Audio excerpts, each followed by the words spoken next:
kali ya Kak, biar semangat habis kali ya ini. Untuk menambah semangat juga ya Kak dalam ketaatan juga. Iya betul. Pakai jargon kali ya Kak, biar makin panas. Oh iya betul, oke boleh. Kiss Army 2 IR Milenial Muslimah. Kiss Army 2 IR Milenial Muslimah. Takbir, Allahu Akbar. Kiss Army 2 we are. Takbir. Masya Allah, luar biasa deh. Jadi tipsnya agar supaya kita itu istiqomah Mbak berhijrah itu apa sih Mbak untuk Mbak Venita dulu? Kalau pertama-tama sih kalau saya ya, kita mari ubah mindset. Kalau orang-orang tuh suka mengatakan bahwa iya kalau hijrah mah gampang, istiqomah yang sulit. Terus kadang juga saya sering banget dapat pertanyaan bahwa Mbak gimana, sulit gak sih biar istiqomah? Nah itu dia, kata-kata sulit itu selalu digaris bawahi. Jadi apa yang kita rasakan jadi seakan-akan berat. Tapi mari kita ubah sama-sama. Yang pertama adalah kita ubah mindset kita. Hijrah oke, istiqomah saya selalu berusaha. Nah dari sana kita terus berusaha, seperti tadi Kak Dewi juga bilang bahwa kita harus datang ke kajian-kajian ilmu. Terus kita juga haus akan ilmu tersebut, saya setuju sekali. Dan ditambah lagi sekarang dengan adanya tools, gadget-gadget kita ini, mari kita membersamai tools ini adalah dengan membuat sesuatu yang dekat itu memang terasa dekat. Jangan seakan-akan kita berusaha untuk membuat yang jauh itu terasa dekat, tapi malah yang dekat nggak terasa dekat. Kita sering sekali kumpul yuk, kita reunian sama teman-teman semuanya bareng, kita satu tempat. Tiba-tiba semua berdiam diri karena sibuk dengan gadgetnya masing-masing. Sangat disayangkan sekali. Udah ngumpul terus semuanya sibuk sendiri. Sibuk sendiri, sibuk apa, sibuk dengan urusannya apa. Nah padahal sebenarnya apapun itu, human touch itu akan lebih terasa dibandingkan dengan gadget touch. Walaupun kita punya saudara-saudara kita di luaran sana yang selalu kita, hai kamu apa kabar, tapi kan beda rasanya ketika kita menyapa, menyentuh dirinya. Ketika kita pulang bersama dengan komunitas-komunitas tersebut ya, ada kata-kata Manusia itu harus dimanusiakan. nah itu dia. Jadi marilah kita buat lingkungan sekitar kita yang sangat-sangat mendukung proses hijrah kita. Saya kebetulan sudah berkeluarga, jadi saya mencoba untuk membangun lingkaran di sekitar saya menjadi muslimah ataupun juga keluarga yang benar-benar sakinah mawaddah warahmah. Jadi saya ajak pertama-tama adalah anak-anak saya, ya karena suami saya ngajak saya, jadi dia jadi imam saya tetap. Jadi saya coba ajak anak-anak saya karena kita sebagai ibu adalah penglahir generasi-generasi terbaik selanjutnya. Kita adalah TPA pertama untuk mereka, jadi kita usahakan untuk menjadi ibu yang baik untuk mereka. Kita bangun lingkungan yang benar-benar kita takut akan Allah, kita menjalankan semua perintah-perintahnya, dan bukan cuma dari orang-orang sekitar dalam artian anak-anak saya, tapi saya juga mengajak untuk orang-orang yang bekerja dengan saya, staf-staf saya, untuk selalu ingat dengan Allah. Salat tetap terus dijalankan, karena menurut saya ketika kita sibuk dengan bekerja, ketika kita memperkerjakan orang, selalu kita anggap adalah bagaimana pekerjaannya.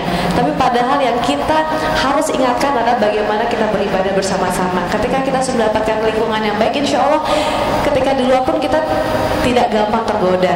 Nah setelah itu barulah kita keluar untuk mencari teman-teman lagi, mencari komunitas kajian ilmu, mencari teman-teman lain lagi. Dan saya tidak pernah mengatakan bahwa jangan pernah meninggalkan teman-teman yang kita anggap itu buruk. Jangan pernah kita mengedit teman-teman kita, tapi kita menambah teman-teman kita.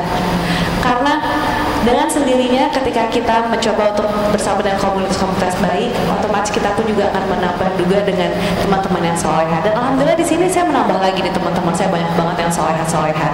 Dan siapa tahu teman-teman kita yang dulunya bareng sama kita juga dapat terdorong juga untuk bisa belajar juga dengan baik, seperti itu. Oke, Masya Allah luar biasa ya dari Mbak Venita. Oke, lanjut kepada Mbak Dewi Sandra. Oke. Poinnya yang hari ini saya dapat ya dari para speakers yang ada di sini adalah yang harus dirubah. Kita harus kritis dan juga kita harus positive thinking. Ketika ditanya hijrah itu susah ya, istiqomah itu susah ya, ada yang lebih susah lagi.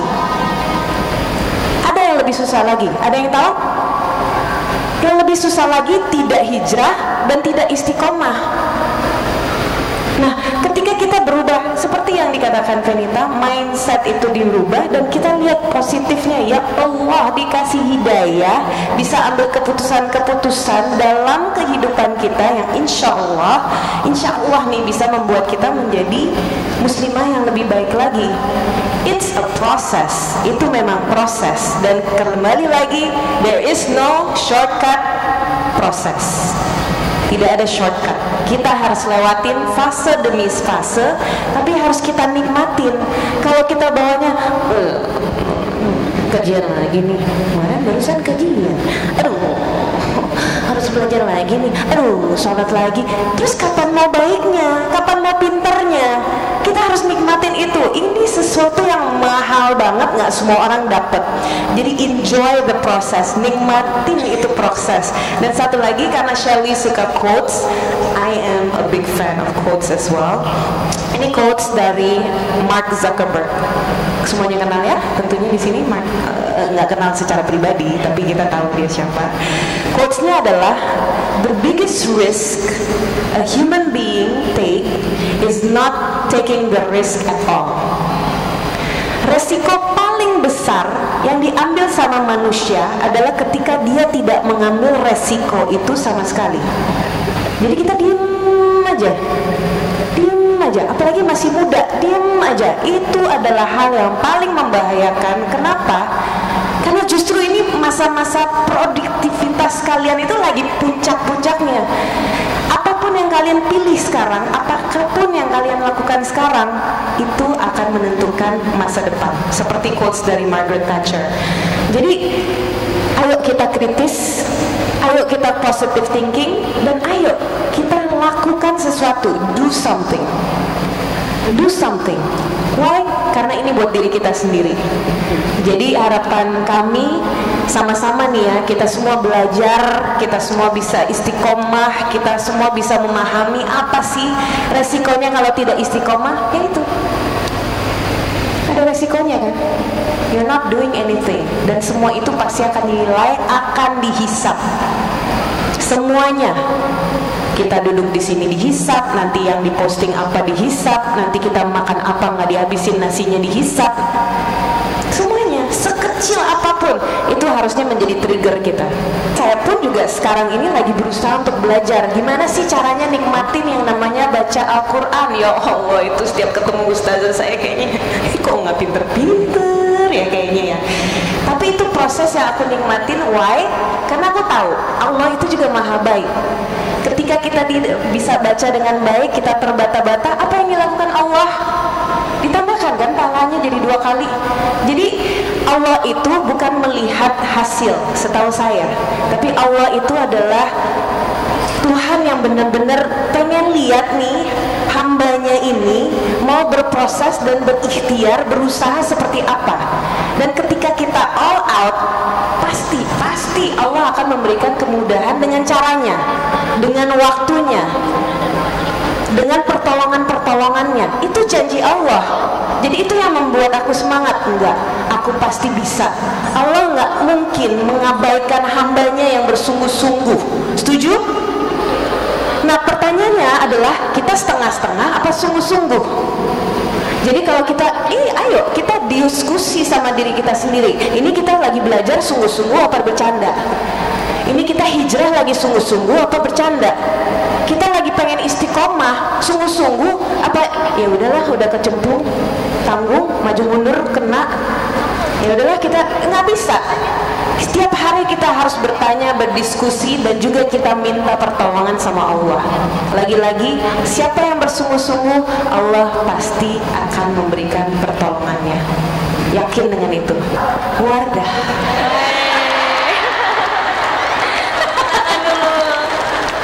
Masya Allah, alhamdulillah ya. Maksudnya dengan proses sekarang Islam itu sedang banyak sekali usahawan-usahawan dan juga orang-orang yang sudah mulai fokus gitu. Apa sih yang terbaik untuk para muslimah dan muslim yang ada? Akhirnya muncul dan lahirlah produk-produk yang sangat memahami apa sih kepentingan kehalalan, apa aja sih bahan-bahan yang bisa apa ya, membahayakan untuk kulit sehingga bahan itu tidak dimasukkan ke dalam produk tersebut, yaitu sekali lagi satu kata, semua teman-teman juga bisa sebutkan bersama-sama. Satu, dua, tiga. Wardah. Cantik dari hati, masya Allah. Masya Allah. Ini jangan-jangan saya harus nanya, ini penanyanya nih adalah bagian dari Wardah atau gimana? Enggak, aku enggak belum pernah. Anak baru, oh enggak kan? Enggak, masya Allah. Masya Allah, luar biasa. Oke, sudah 2 pertanyaan untuk Mbak Dewi Sandra, kemudian selanjutnya pertanyaan untuk Mbak Sherly. Oke, pertanyaan untuk Mbak Sherly. Assalamualaikum warahmatullahi wabarakatuh. Waalaikumsalam warahmatullahi wabarakatuh. Shirley, apa kabar? Alhamdulillah baik. Semoga masih ingat sama saya. Kebetulan kita dulu pernah satu kelas di HIB waktu kuliah di Paramadina. Masya Allah, ini teman saya ternyata satu. Tepuk tangan dulu boleh? Ya, perkenalkan teman-teman semua, nama saya Mega Arum Sarasati. Kebetulan saya ini teman satu kelasnya Shirley waktu di Paramadina. Dia kan kebetulan sama Niken, Ayu, teman-teman yang lain di anak-anak scholarship satu kelas sama saya. Jadi saya sebenarnya sangat kagum sekali sama dia, melihat perkembangan dia beberapa tahun terakhir. Wow, hebat sekali di usia yang seumuran saya bisa menjadi motivator, bisa dakwah sambil berbagai ilmu kepada teman-teman semua, apalagi generasi milenial saat ini. Singkat saja pertanyaan saya sebenarnya, saya pengen tahu nih Chef, pengen tanya ke kamu, ada nggak turning point atau titik balik di hidup kamu di usia berapa yang membuat mindset kamu berubah, ingin memberikan impact yang baik kepada generasi-generasi milenial saat ini tentunya, dan siapa sih guru kamu yang memberikan kamu ilmu sebegini hebatnya? Karena untuk berbicara yang bermanfaat tentunya, membagi ilmu ke depan banyak sekali orang di sini itu tidak mudah kan, pasti harus belajar, mengasah dan banyak ilmu yang pastinya kita nggak punya di sini. Itu aja sih yang mau saya tanya. Terima kasih. Baik, terima kasih. Boleh semuanya bersalawat untuk Mega. Allahumma sholli ala sayyidina Muhammad. Teman Mega, Sherly Pangling. Teman-teman, Mega ini adalah salah seorang teman Sherly yang hijrah. Jadi tadi Pangling, HIB siapa?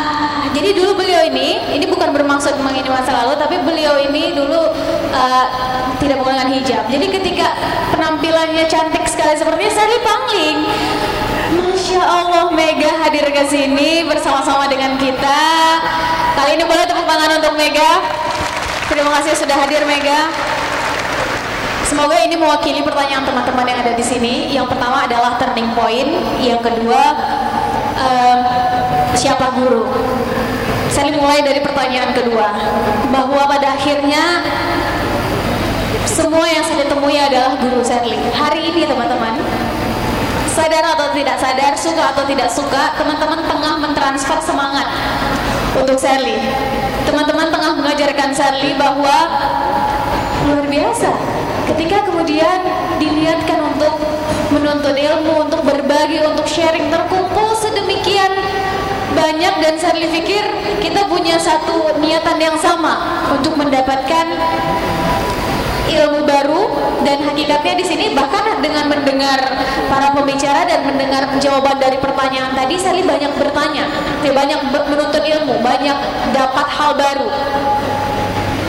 Pada akhirnya ada guru-guru yang kita anggap sebagai guru khusus, guru misalnya kita belajar ilmu agama pada satu guru khusus, beberapa guru khusus, belajar ilmu misalnya public speaking ada gurunya, belajar ilmu politik ada gurunya, belajar ilmu mengeja ada ilmunya, itu banyak sekali. Namun kita tidak pernah tahu pada akhirnya besok ternyata perkataan Mbak Dewi Sandra ini yang akan nyangkut sekali di hati dan pikiran Sherly, dan pada akhirnya cocok sekali ternyata apa yang dikatakan oleh Mbak Dewi Sandra barusan tentang kritis dan positive thinking. Ternyata perkataan dari Mbak Fenitari ini tentang bagaimana kemudian menjadi ibu, menciptakan lingkungan sosial yang mendukung menjadi keluarga yang sakinah mawaddah, yang akan Sherly jalankan nanti ketika sudah menikah dan punya anak. Sehingga dengan punya filter bahwa segala hal baik akan aku ambil dan masukkan ke sisi kanan, segala hal buruk tetap akan aku filter, dan ketika itu tidak membangun, saya akan masukkan dalam hal kiri. Maka sebetulnya kita sudah menjadikan semua orang yang kita temui adalah guru, tanpa melihat latar belakang status sosial, tanpa melihat apakah dia laki-laki perempuan, tanpa melihat kalau sekarang dia ada di mana, mau di kota, mau di desa. Selama kemudian sebutlah postingannya bermanfaat, maka saya akan menjadikan dia bagian dari orang yang mengajari Sherly. Kemudian yang kedua, turning point dalam hidup Sherly. Jadi dulu cita-cita Sherly jadi pilot. Bayangkan orang kecil pendek begini mau jadi pilot. Kemudian masih berpikir tentang diri sendiri, bahwa wah, pilot itu enak, bisa keluar negeri, keliling ke mana-mana gratis, bawa pesawat terus nanti pindah lagi, gaji juga besar, hidupnya enak. Masih berpikir aku hidup untuk diriku sendiri, kalau sudah berkeluarga untuk keluargaku sendiri, untuk anak-anakku. That's it, cukup, enough. Sampai pada akhirnya Sherly diberi kesempatan untuk ikut merasakan udara di Jakarta, merasakan begitu beragamnya manusia. Saat itu masih di Indonesia, banyak sekali, pola pikirnya beragam sekali. Dan hakikatnya pada akhirnya kita tidak bisa mengatur pikiran orang. Kita tidak bisa mengatur, kamu harus berpikir seperti ini ya. Ternyata tidak bisa. Yang kita bisa lakukan adalah memberikan kebermanfaatan yang nantinya bisa dipertimbangkan, mengarahkan. Sadar atau tidak sadar, berbicaranya para speaker-speaker kita tadi di sini berusaha untuk mengarahkan, memberikan kebermanfaatan sehingga bisa memberikan inspirasi. Sherly teringat salah satu mentor, ini Sherly langsung sebut khusus, salah seorang mentor Sherly. Saat itu Sherly kuliah.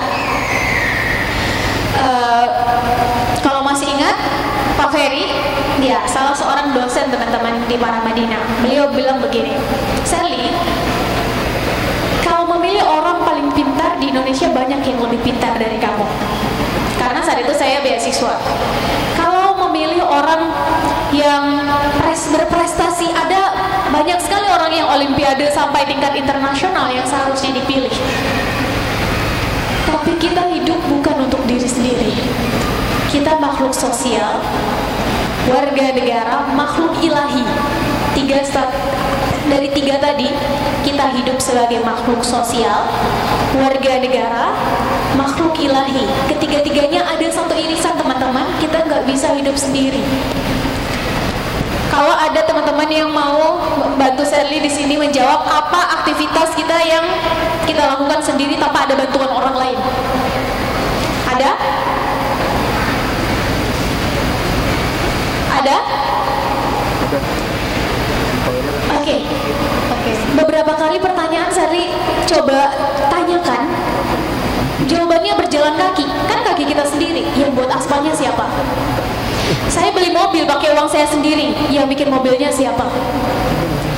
Saya punya uang, saya bisa beli rumah 3 tingkat, yang bikin rumahnya siapa? Jadi sebagai makhluk sosial, kita sebagai warga negara, kita sebagai makhluk ilahi nyaris tidak bisa melakukan apapun sendiri. Bahkan sebagai makhluk sosial, kita butuh orang lain. Kalau kita butuh orang lain, maka mari kita berikan untuk orang lain. Kita ingin dihargai, mari kita menghargai orang lain. Kita ingin mendapatkan manfaat dari orang lain, mari menebar manfaat. Semakin banyak manfaat yang kita tebar, maka Allah Maha Adil. Allah akan membantu pada akhirnya dengan tangan-tangannya saat kita membutuhkan. Sehingga saat itu turning point saya adalah mungkin memilih orang paling pintar, berprestasi, cantik, apalah sebut. Banyak, sangat banyak. Tapi orang yang pada akhirnya dianggap saat itu bisa memberikan kebermanfaatan untuk orang, saling merasa sangat terhormat saat itu. Saya pikir itu sebuah predikat seumur hidup, bukan saat selesai kuliah selesai. Justru sesudah kuliah, sesudah belajar teman-teman, justru masuk ke kehidupan sebenarnya, predikat itu sangat-sangat melekat pada diri kita. Bertambah lagi status menjadi seorang ibu. Bertambah lagi status menjadi misalnya public figure, kakak-kakak kita ini. Bertambah lagi figur yang kalau ada laki-laki tadi saya lihat di luar dipercaya menjadi imam keluarga, sehingga nyaris kita tak mungkin tak membutuhkan orang lain di dunia. Semakin besar kebermanfaatan yang kita berikan, semakin besar pula pada akhirnya impact yang kita rasakan. Oke,